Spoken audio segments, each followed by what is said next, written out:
When was the last time you did something in a hurry? The last time I did something in a hurry was dealing with a case that came to me after a, a drinks party in England celebrating the arrival of Christmas. And the Court of Appeal was opened the following day, and I had to go through so many pieces of paper because the barrister dealing with it was not instructed anymore. And it gave me the fright of my life to have to read and understand all that before the Court of Appeal. And certainly I was frightened, but to cut everything short, I was able to get to the gist of it. And once I got to the gist of it, then I was able to answer the Court of Appeal judges, who are very difficult because they don't like the appeals to succeed. Okay, so while they do have an open mind, they give you a very rough time to make sure that you have explained the law very clearly. So that was the last time I did anything in a serious hurry, and I spent I think the whole night with one beer till about 3 or 4 o'clock in the morning. Do you like to finish things quickly? Yes, if I know what it is. I don't like keeping things pending when I know what it is, because it is a form of procrastination, which they say is an art of keeping up with yesterday. So yes, What kind of things you would never do in a hurry? I would never pass judgment on anybody in a hurry. I like to weigh the facts, the material that is available at that time, that is evidentially good material about the person, and know his intentions or her intentions before passing judgment. So I will never judge anybody in a hurry at all. What kind of things would you never do in a hurry? Make judgment of people. I will not do that out of courtesy, out of respect for the person, and most likely because I don't know enough at that stage. I don't know enough facts, I don't have enough evidence, and to judge them with very little material is being very silly, and it's being very unpleasant. Even if you do have, I keep it silent. I would have, like any other person, a first impression, okay? But I would not make it something that is concrete. Why do people make mistakes more easily when they are in a hurry? It's because primarily, I think so, because they haven't arranged their mind and their bodies properly, and are more carried away with having to complete what task they have rather than completing it properly. And it may well be an unfamiliar task, and so they will have to get their minds to understand it and their bodies to react to it. It is there that they make their mistakes and try and do things in a hurry because they don't have real control of what they're supposed to be doing. How often do you use your mobile phone? As little as possible. I detest the mobile phone, much as it has got many features that I love. The fact that it is there in case of emergency, the fact that you can go around anywhere and ring who you want, whenever you want. While all those things are very relevant and do add to the value of a telephone, and I'm meaning today present day telephones, I still find it very awkward to carry, and I don't like it irritating me with its sound, however much I like the sound or have chosen the sound. What was your first mobile phone? I think it was in England, a mobile that I bought just for my son and myself, where only we could speak. That was sometime in the late 1990s. That was my so-called first mobile phone.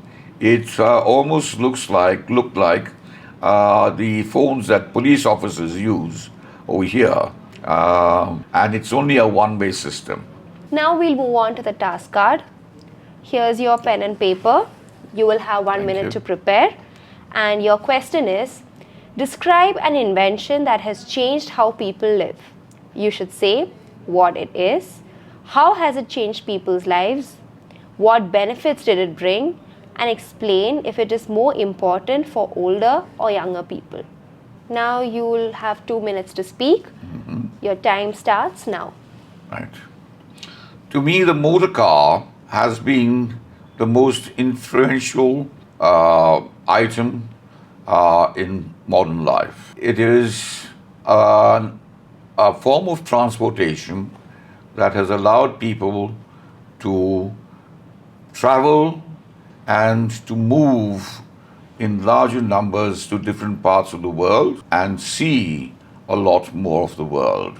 What it brought about was a higher standard of living and greater expectations, which was to get to work and to transport material also, which was very important during those days. It is equally important for both elderly people and young people so that they don't have to suffer the difficulties of traveling and the difficulties of being tired after a journey, and they can go long distances without having the trouble of worrying about how long it will take before they reach their destination.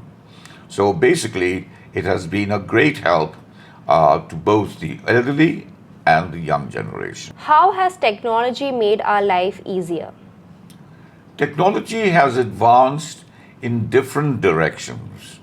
It has not contained itself just to one part of mankind's behavior, and it has advanced a variety that will help mankind in his several behaviors and several demands of life. One of the examples is that the aeroplane, which has really advanced the mode of travel, the speed of travel, the comfort of travel, and has allowed people to do jobs at a great distance and return back to their base because the aeroplane is able to take them there quickly and return them back also. What invention do you think is the most useful at home? That is a bit difficult because when you talk about at home, I would suggest that I'd suggest it in my mind that one should really look at what has improved the life of a woman and made life easier for her in the home, because that is really an arena that she controls, and it's besides the control, it's she the one who runs it at a rate and a level that only she can manage. In that context, I suppose the washing machine has been a considerable help to her because it is constantly required for the entire family in getting fresh clothes, getting clean clothes, and making them look socially nice and good wherever they happen to go. Is it more difficult for old people to accept new technology? Yes, I suppose it is, primarily because one has already got used to another form of technology, an earlier form of technology, and one has mastered it. It's the same way as we tend to think that the present music is not as good as the old music. This is false because the present music is just as wonderful and beautiful as the old music. In the same way, it doesn't stop, present technology does not stop people from having to use it, apply it correctly despite their age. All they need is to be able to learn it like anything else and like everybody else. But we cannot all behave like youngsters and show that kind of dexterity that is sometimes required in the use of modern day technology, but we can certainly make them useful to us.